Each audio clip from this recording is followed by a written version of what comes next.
A very good afternoon. Let's take a look at the markets. Over in Asia, the Japanese stocks ended in the red. This as the yen was seen surging following the ruling party in that country losing elections in the upper house. And this is despite the fact that impending higher US tariffs could impact Japanese export industries negatively. In China, the monetary authorities there kept interest rates unchanged following a better than expected Q2 GDP print, while Hong Kong stocks were buoyed by the tech sector. The Nikkei share average declined by 0.21%. The Hang Seng Index rose by 0.7%, while the Shanghai Composite Index gained just over 0.7%.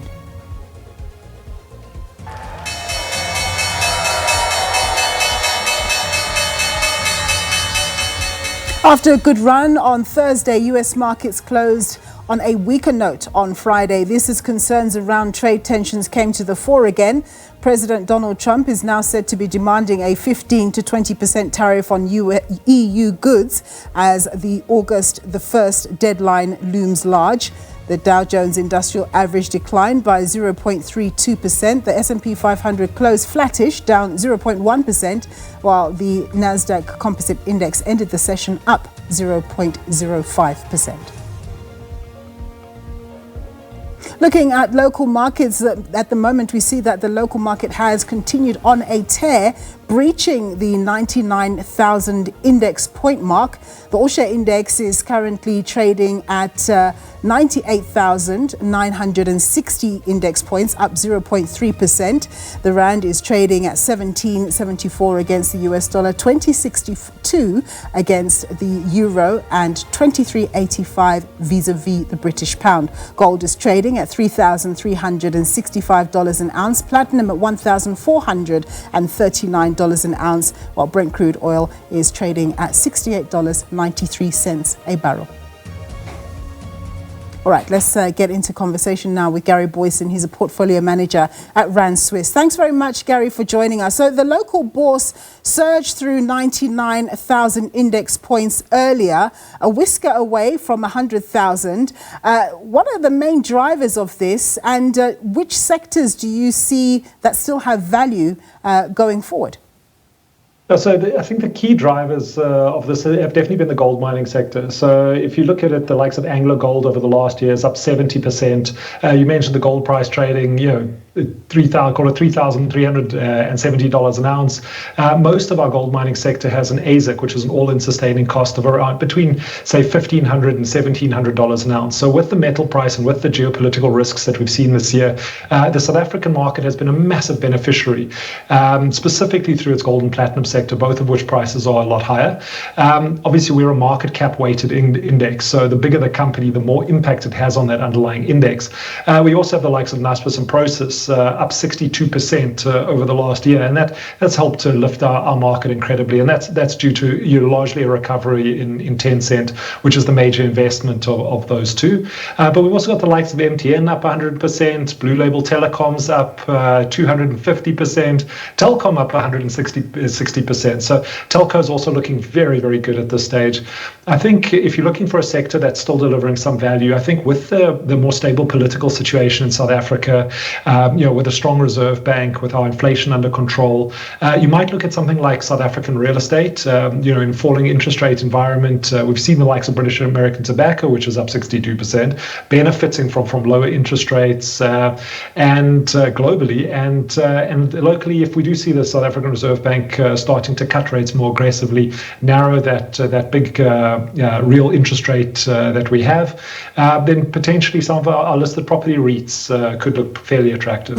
Exciting times in the local market. So it's interesting that even though Japan is a major exporter and the US indicated that come the 1st of August, it's going to be the hard deadline for the US tariffs to kick in, that we saw that the Japanese yen still, ran firm. Is that more something to do with local factors like the election that took place? Because it doesn't really make sense, because they're likely to be negatively affected when those tariffs kick in come the 1st of August.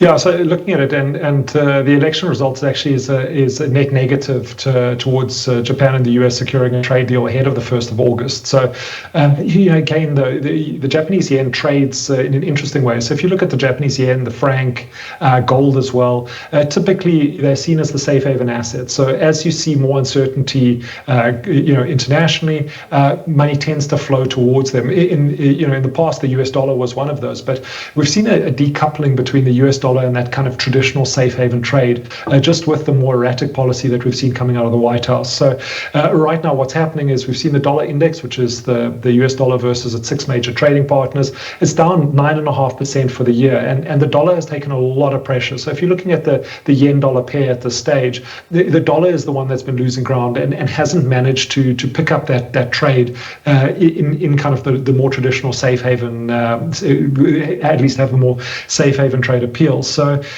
yeah, at this stage, I think still a lot to play for. There is still hope that they will secure a trade deal, and we don't see tariffs on Japan going up to 25%, and the likes of the Japanese auto manufacturers and the likes of Nintendo not seeing much steeper prices when having to sell towards US consumers.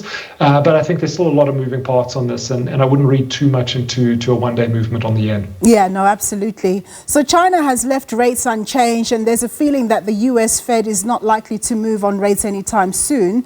So what's your expectation for South Africa, given that the Reserve Bank will be making a call on rates next week?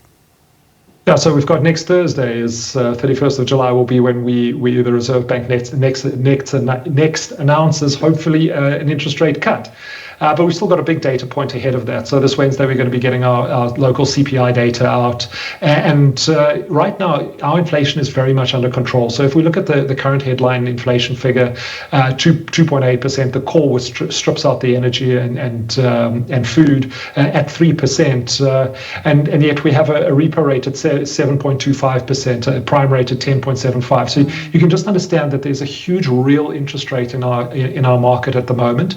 And yes, we've had a lot of discussion from the Reserve Bank about potentially shifting the inflation target. The midpoint of the 3 to 6% band is still 4.5%. But even with our expectation of around 2.9% being printed on Wednesday, that's still very low. It does give the Reserve Bank some room to move. Of course, they're going to talk about the geopolitical risk. We've seen oil prices trade to $80 a barrel and now back below 70. And that's going to be a key risk for them. But and then, of course, many of the challenges that South Africa faces are structural as well, where lower interest rates doesn't necessarily feed directly into more growth. But I do think that they have some room to cut.